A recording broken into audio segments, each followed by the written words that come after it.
back at it again. It's been a while, so I said I'll change it up a little bit, change the environment. We're here in Golds, representing 1 power barbell. And as you just saw, I had my top set, a 5x4 at like 545 pounds. Nothing too heavy, just volume days right now. But what I wanted to do is take this time to just explain some things that happened in the competition last time. There are a few things that happened that I wanted to talk about a little more. In today's video, I'll be specifying the deadlift. So, director, roll the clip of the deadlift. And in that clip, you would have seen that I lifted the lift, locked it out, everything was fine, except for the fact that as I was locking out the weights, I had a little rock. And if you follow me enough, you know that has never happened to me before. So I spent like a week or so just thinking about it, going through my technique, asking myself why that happened, and I figured it out. So today I wanted to go through just a few things to help ensure that you all don't suffer the same thing I do and miss a 700-pound deadlift because you just rocked at the top.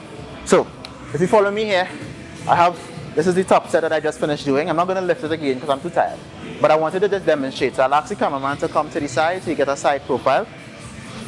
And what happened was a combination of things. The first thing is that I was tired. So it was the end of a competition, I was fatigued, and one of the signs of fatigue from a sumo lifter is his hips rising too fast, and that's what happened to me. So if you look at the video again in slow motion this time, you realize that as I pull, so I got in position and everything was fine here, set up perfectly here. What happened was, as soon as I initiated the pull and went into position, my hips went like this. So if you look at this, you realize that not only are my hips way too far up, but I'm now pushing my entire shoulder forward, which is pushing my center of gravity forward. So when I'm coming up like this.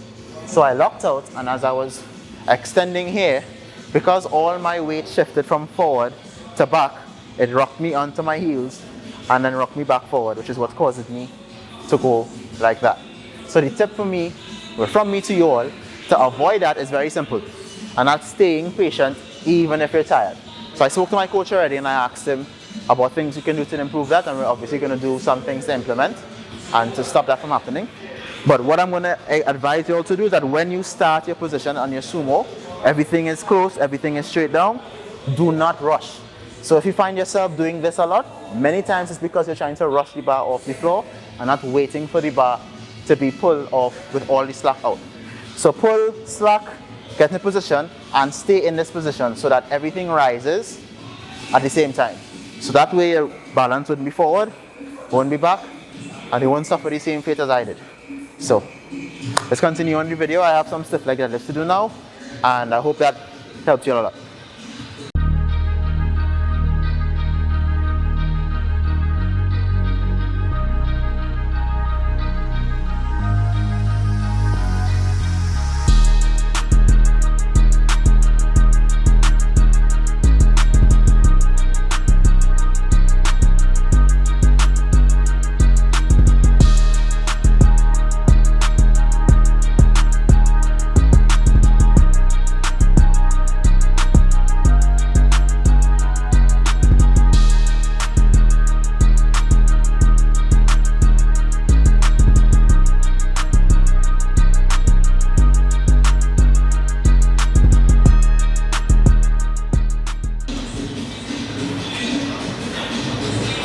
So as you can see, I'm here with Trinidad and Tobago's strongest ever.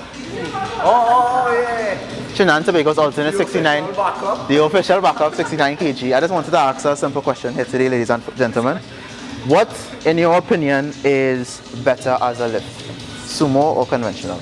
And why is it sumo? No, I'm serious, honestly. I was a conventional junkie, right? And I was like, sumo is cheating. But I just started sumo and it's like, wow. It's like wow. Yeah, it's I'm not. You see, I don't write the script, guys. Let's move. A1. Let's move to the right here, and we have Trinidad and Tobago, 74 kg alternate, and we'll have to ask them the same question as somebody who does both. What do you prefer, the conventional or the sumo? Sumo. And why do you say sumo? So the sumo, for me, is engage more my weak spots in terms of the glutes, in terms of open up the hips and straight drive. So once I You see, the problem with this sumo is getting it off the floor. But once you get that off the floor, just still lock out. Just to look out there. Simple as that. Simple, simple. And we have 59s, one and only. Shea Grant here, we have to ask him the same question we ask everybody. What's the question? What do you prefer, sir? So, sumo or conventional? Okay, well, for me, sumo, just because, well, to me, I like to challenge myself, and my weak point is coming off the floor. Right, so yeah, I just like challenge myself. But So, in your opinion, then sumo is more challenging than conventional? off the floor, yes. Off the floor. Okay. Yeah. So yes. Off the floor, yes. Okay, alright. Alright, so I mean, I don't write the script, guys. I just had to ask them for myself. Anyway, let's get back to the workout.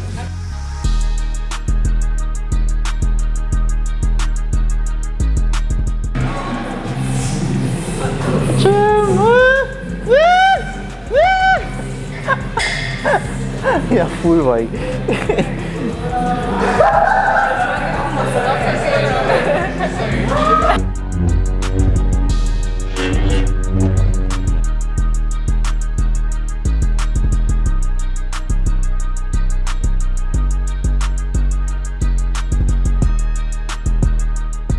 So, one of the things I'm thinking about as I'm sitting down here is the fact that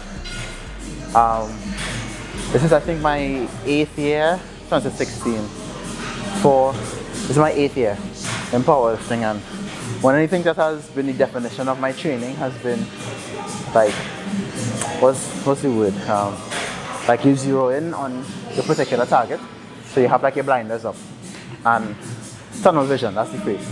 So you get like a sort of tunnel vision when you're like grinding away and grafting away, and it's brought me, success and reap rewards, because you have to sacrifice to earn your gains. But one of the other things I've also realized is spending time away from the norm is always good. It's a refresher.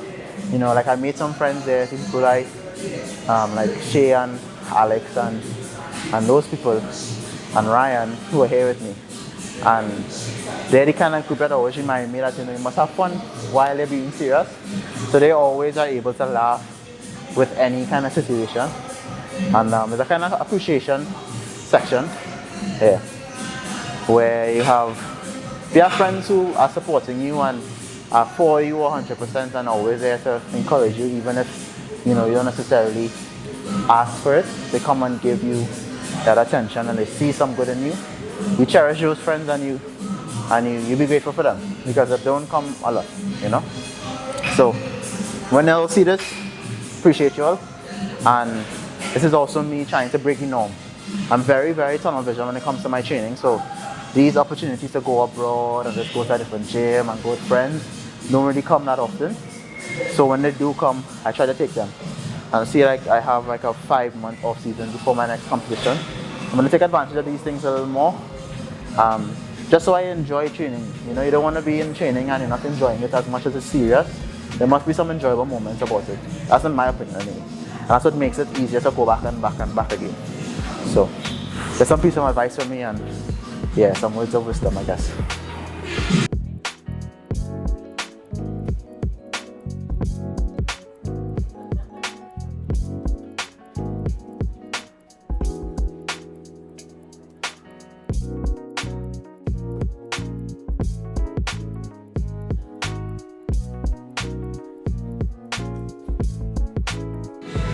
Let's go into my friend's sumo form here. He was telling me he had some issues with some lower back rounding, so I want to see if I could give him some cues.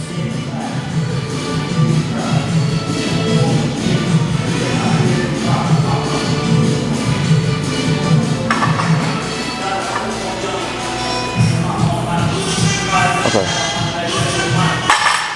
Alright, so the first thing I think I see is that you're hyperextending. See, like this when you're starting.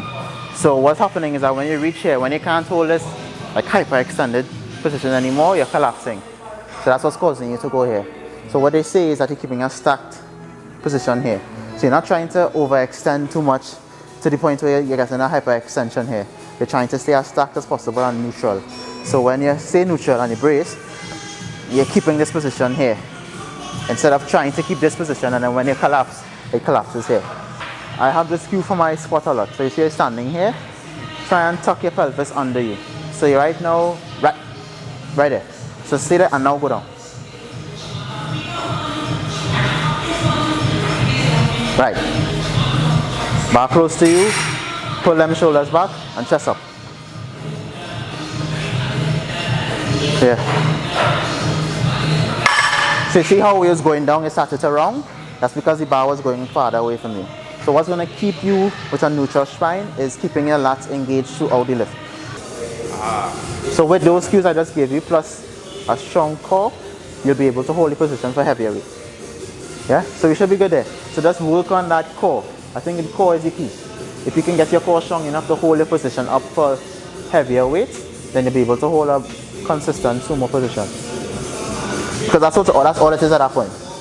And obviously with your previous back injury, it's going to have your erectors very tight. So they're going to be in that stiff position. And only if your core is strong enough to counteract them is when you're going to be able to get a better position. So, yeah.